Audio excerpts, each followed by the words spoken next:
Someone mentioned that they've been going through a lot of insomnia of late. Me too. And like I go through phases of like what I do with that. Yeah. And so of late, it's just been going for like nighttime walks in like big city parks. It'll be 3 a.m. There's nobody there, and I'm just like whistling and singing to myself. And you do that with headphones in?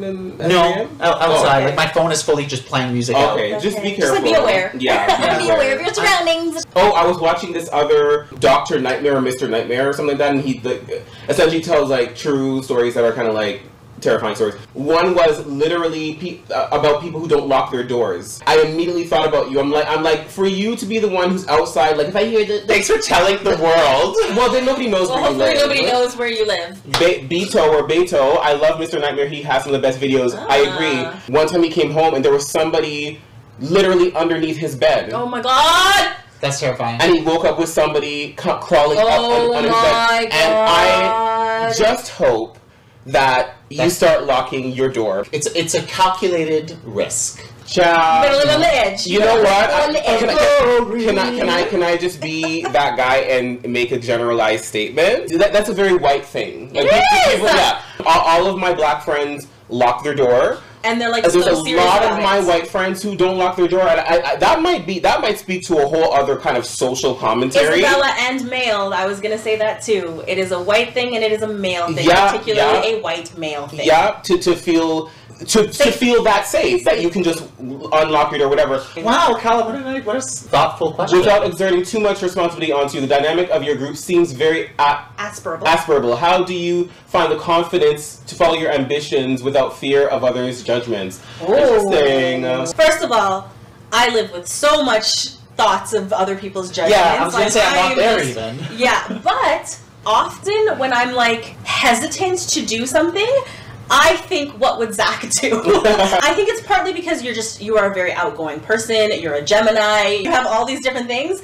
but then also you were socialized as a white male in this world, and I'm like, everyone should have the confidence that white men have. There are white men out here who literally think the world is theirs for the taking. So funny. They accomplish things, they get opportunities, they get experiences, they have a great life because they're not fearful of what's gonna happen. Yeah. They just do whatever the fuck they want. And I was like, why not me? I believe that what is gonna happen to me. So therefore I have two paths. I can stress about all the time, like, oh my god, I gotta like this, I gotta, or it's like I can just live and just enjoy the moments I have type of thing. Privilege is subconscious, yes, because it is innate in those with privilege to anticipate the good.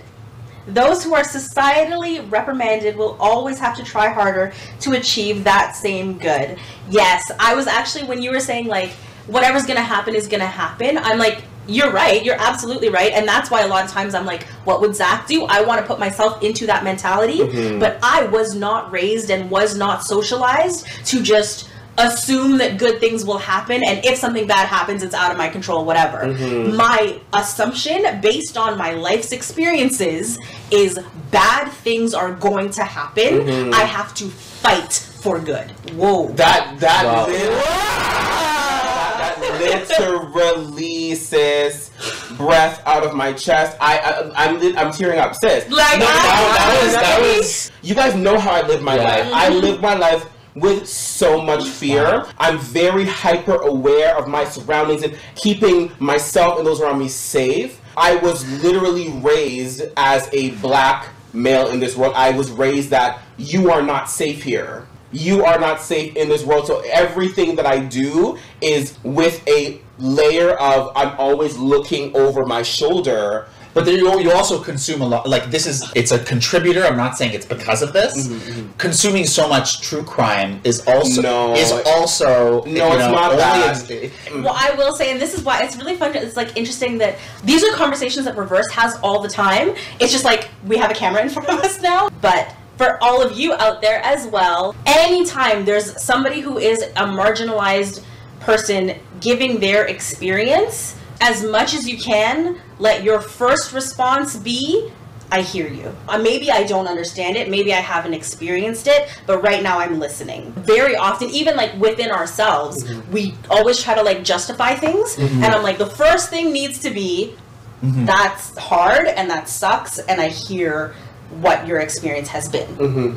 I'm sorry that I wasn't as... No, it's a learning process. It's a learning process. Like, in a lot of ways, you're an example of how we can change our thought processes and energies and deciding that we deserve better. I'm always like, there's always like, moments. Like, yeah, I can do that. Or because of you. So I don't ever want you to feel like, when we talk about this and when we say that you need to feel bad about your privilege, I hope you never do that, because what it does is it teaches me, like you said, I sometimes think to myself, operate the way that I would think Zach would operate. Yes. And because it's a good thing. I do the same in other areas of my life, and I say I'd like to take aspects of Khadijah, and I'd like to take aspects of Justice and Monroe. Oh, Maximum Herald is like, I came for the Blackpink and stayed for the company and conversation. Yes. Legit, this is RiVerse. Like, you guys are really in Club IV. This is RiVerse all the time. And I love exactly what you just said. The fact that we are for such different people that, like, different experiences, different perspectives, different personalities, different ways of thinking, but we have 10 years of friendship and family between us that, like, we constantly are just having these types of conversations and learning from each other. And and you know what, for all of you guys here, I really do appreciate all of you in this chat with us as well. We appreciate, you guys, when the reactions and all, it's great and all that, but when you guys allow yourselves to step out of what you also came here for and start to engage with us in these conversations, and for you to sit to be involved and to spend time with us having deeper conversations that are outside of kind of the surface level RiVerse React thing, I just want to thank and honor you guys, because it does take some stepping out of yourself and your expectations to start to join us on this level. And that really is what Club IV is about. The goal of this was to create a community. We wanted to connect with and get to know you guys more and have you guys get to know us more outside of the people who are watching your faves. So thank you for this. Maria Clara said, I participated in a conversation with Khadijah once in Zoom. It was really interesting and nice. You should do it again. And it's true, I have done direct conversations, because I think that is also so important. Like, this is really nice and we're reading comments, but we're missing some comments. We can't, like, see your faces. We can't hear your voices. It is really fun, but it is also, it's a big exchange of energy where there's an imbalance. We love all of you and we're happy to see your names pop up over and over again, but RiVerse is putting so much energy out towards you, and then we're getting, like, little comments back. If there's interest to do something like a Zoom, or like have like a proper, like, full discussion or some sort of something like that, I do think it is worth us doing and trying out at some point. But I will also say, living my life the way that white people out there in the world live our lives, there is a QR code there. If you find value from what it is that RiVerse does, we are always welcoming of support. We shouldn't be afraid to ask for that, because this week I have been exhausted, and it's just because I've been outputting so much energy. So that's just the honest truth. But yes, I do think it would be a great idea to do some, like, face-to-face interactions. Yeah, we love the Ivy League.